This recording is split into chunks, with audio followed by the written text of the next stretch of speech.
여러분 안녕하세요, 블랙입니다. 증시는 날마다 사상 최고치를 경신하고 있고 돈을 벌고 있는 사람들은 환호를 하고 있습니다. 요즘 경제가 안 좋다고 난리이지만 증시가 최고치를 달리고 있는 이유에 대해서는 제가 여러 번 설명을 드렸었는데요. 바로 시중의 유동성을 상징하는 지급준비금이 증시 상승에 기여를 하고 있습니다. 지급준비금이라는 것은 시중은행이 연준에 맡겨둔 돈을 말하는 것입니다. 어떤 이유로 시중은행에 돈이 많아지면 지급준비금이 늘어나고요. 반대로 시중은행에 돈이 줄어들면 지급준비금이 줄어듭니다. 즉, 개인과 기업들의 돈이 많아져서 시중은행에 돈을 많이 맡기면 지급준비금이 늘어난다고 볼 수 있습니다. 그리고 단기 자금이 많이 모여있는 MMF에서도 돈이 넘쳐 흐르고 있는 상황이고요. 상식적으로 이렇게 유동성이 활발한 시장에서는 증시가 폭락하기에는 어렵다고 보는 게 맞아 보입니다. 이것은 2000년부터 현재까지 파란색 지급준비금과 빨간색 나스닥 지수를 비교한 것인데요.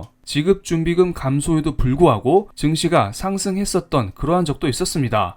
하지만 코로나 이후 돈이 무제한으로 시중에 풀리면서 지급준비금이 증시에 미치는 영향이 엄청나게 커져버렸습니다. 코로나 이후 지급준비금이 늘어나면 증시는 상승했고요. 반대로 긴축이 시작되었었던 2022년에는 지급준비금 감소와 함께 증시가 이렇게 떨어졌습니다. 그리고 연준은 여전히 매월 950억 달러 규모의 양적 긴축을 하고 있죠. 그런데 요즘 4월 유동성 위기설이 하나둘씩 돌아다니고 있습니다. 그래서 제가 이 부분을 체크해보고 연준에서는 이것을 막기 위해 어떠한 노력을 하고 있는지 알아보는 시간을 가지겠습니다. 매년 4월 중순에 미국에 세금 납부일이 있습니다. 그래서 사람들이 은행에서 돈을 빼서 세금을 내는 과정에서 지급준비금과 시중의 유동성이 줄어들 수 있다는 말이 나오고 있죠. 이것은 재무부 개정입니다. 일반적으로 사람들이 세금을 내게 되면 재무부 개정이 늘어나고요. 반대로 재무부에서 재정 지출을 하게 되면 재무부 개정이 줄어듭니다. 22년 4월, 23년 4월 달에 사람들의 세금 납부로 인해서 재무부 개정인 TGA가 일시적으로 증가하는 모습이 이렇게 나왔습니다. 사람들이 세금을 냈으니까 반대로 사람들의 지갑은 얇아지겠죠. 사람들이 은행에서 돈을 빼서 세금을 납부했기 때문에 지급준비금은 매년 4월 이렇게 떨어지는 모습이 나오고 있습니다. 22년에도 이랬었고요. 24년에도 이러한 모습을 보였습니다. 그럼 실제로 매년 4월 달에 증시가 어떻게 움직이고 있었는지 이것을 체크해 보겠습니다. 이것은 미국의 나스닥 지수인데요. 21년도는 상승장이었고요. 22년도는 연준의 긴축과 함께 하락장이 나왔습니다. 상승장에서는 4월달 역시 상승하는 모습이 나왔고요. 하락장에서는 4월달에 하락의 폭이 엄청 큰 것을 알 수가 있습니다. 세금 납부라는 이벤트 자체가 큰 이벤트까진 아니지만 하락장에서는 엄청난 악재로 작용할 수 있다? 우리는 이것을 알 수가 있습니다. 그리고 23년은 정부의 국채 발행이 증가하면서 정부의 유동성 공급으로 인해서 증시가 상승했었던 시기였죠.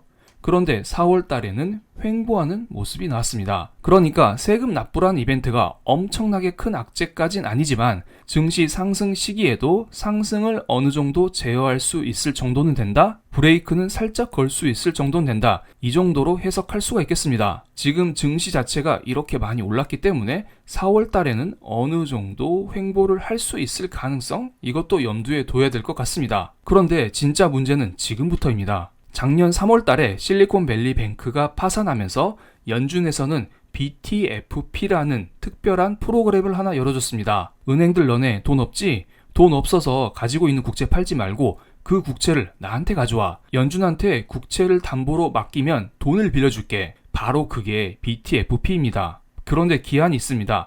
올해 3월까지가 그 기한 마감일이었습니다. 그럼 BTFP를 통해서 돈을 빌려간 사람들은 어떻게 해야 될까요?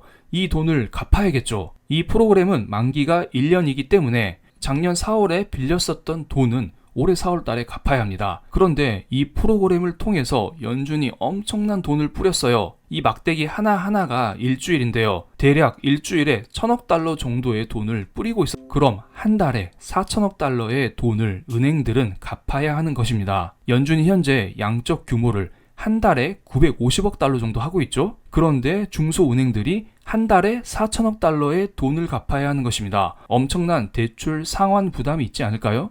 그나마 나은 소식이 몇 개 있어요. 소형은행이 조금씩 살아나고 있다는 소식이 들리고 있어요. 소형은행의 예금 잔액이 작년도 실리콘밸리뱅크 파산 직전 수준까지 올라왔다. 이러한 자료가 있습니다. 소형은행들 상황이 좋진 않지만 조금씩 살아나고 있다. 우리는 절망 속에서 약간의 희망을 찾을 수가 있겠네요. 그런데 이것을 하나 생각해 보겠습니다.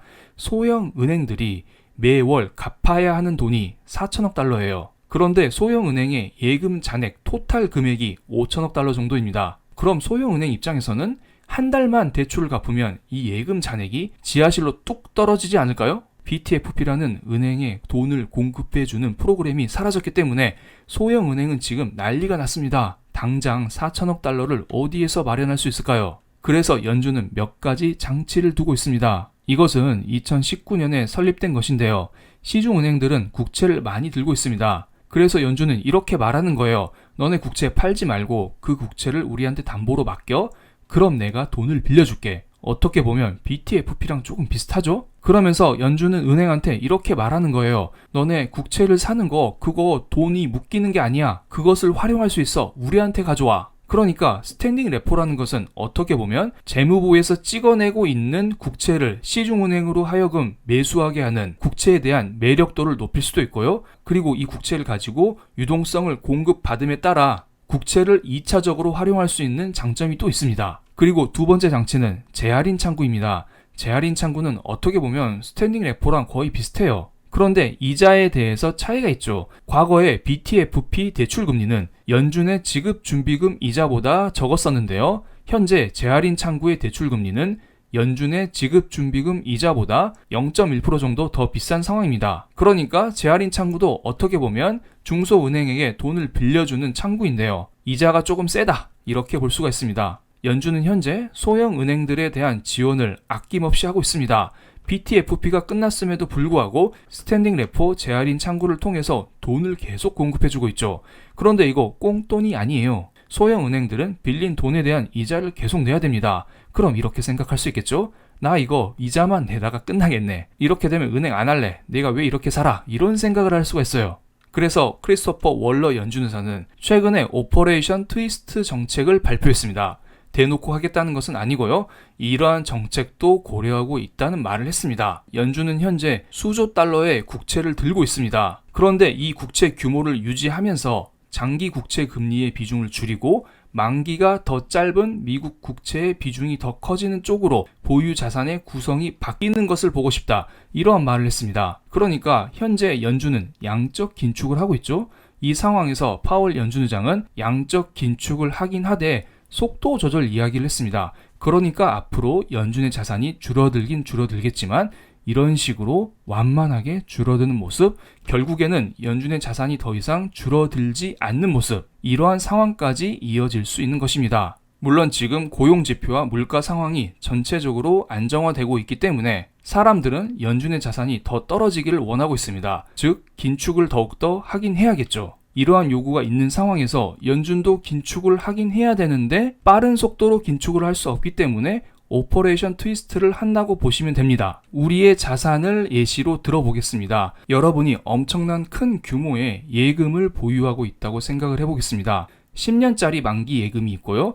1년짜리 만기 예금이 있습니다. 그리고 초창기에는 그 구성 비중이 10년짜리 만기 예금이 엄청나게 많은 상황이에요. 그런데 여러분에게 대출이 있어요. 그래서 채권자가 여러분한테 와서 빨리 돈 갚으라고 하는 거예요.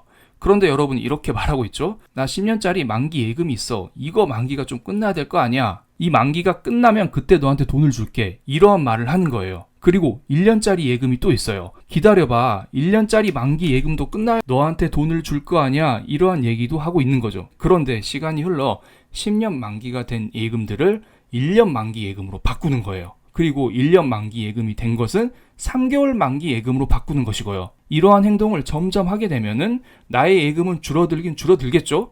3개월짜리를 1개월짜리로 바꾸고 1개월짜리 예금은 더 이상 연장을 하지 못하고 채권자에게 줘야겠죠? 이런 식으로 시간이 흐르게 되면은 예금 총액은 줄어들긴 줄어들지만 전체적으로 예금의 구성 비중은 단기 예금으로 구성이 될 것입니다. 바로 크리스토퍼 월러 연준사는 이것을 주장하고 있는 것입니다. 그리고 이렇게 연준의 자산 구성 비중을 단기물 위주로 바꾸게 되면은 단기물의 수요가 늘어나고 장기물의 수요는 감소하게 되겠죠. 즉 단기물의 국채 금리는 하락하고 장기물의 국채 금리는 상승하는 모습이 나오고 있습니다. 지금 현재 10년물 국채 금리에서 2년물 국채 금리를 뺀 장단기 금리 차가 역전이 되어 있는 상황이에요. 그래서 소형 은행들이 힘들다고 난리잖아요. 하지만 크리스토퍼 월러 연준 이사의 말대로 오퍼레이션 트위스트를 하게 되면은 장기 국채 금리가 증가하면서 장단기 금리 차가 정상화되는 플러스로 움직이는 모습이 나올 가능성이 높아 보입니다. 이렇게 되면 소형은행이 조금 살아날 수가 있겠죠? 아무래도 소형은행은 단기 금리로 돈을 빌려서 장기 금리로 대출을 해주기 때문에 장기 금리인 10년물 국채 금리가 높은 쪽이 소형은행들의 숨통을 트여줄 수 있을 것으로 보입니다. 그럼 오늘 영상 여기서 마치겠습니다. 제 영상이 마음에 드셨다면 구독, 좋아요, 알림 설정까지 부탁드리겠습니다. 감사합니다.